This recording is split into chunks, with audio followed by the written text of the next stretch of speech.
एक दिवशी रोहन नावाचा मुलगा होता. त्याला शाळेत 45% मिळाले होते. त्याला पण वाटलं की त्याचे मार्क वाढवायचं असेल. मग तो त्याच्या मित्राला विचारलं. त्याच्या मित्राला 60% मिळाले होते. रोहन म्हणाला, टक्के कसं वाढवायचे? त्याचा मित्र म्हणाला, पास राहू दे, पास झाला ना. मग तो ताईकडे गेला. त्याच्या ताईला 47% मिळाले होते. मग रोहनने तेच प्रश्न विचारलं. मग त्याच्या ताईने बोललं की प्रयत्न कर, मग टक्के वाढेल.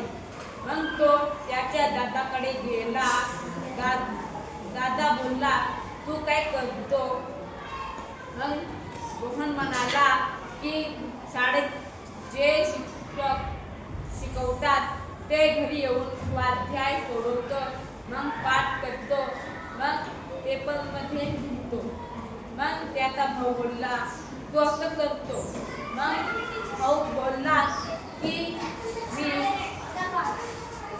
मी जे शाळेत शिकवतात ते घरी येऊन सोडवून खूप तास वाचून पाठ करतो.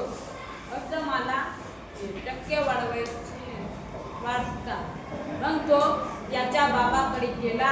बाबा म्हणाले की मी पण तुझ्या वर्षाचा होता तर माझं पण मार्क खूप कमी यायचे. मग त्याच्या बाबाने बोललं की तू 4 मुलगांसोबत मैत्री कर, मग तुझे पण मार्क वाढतील.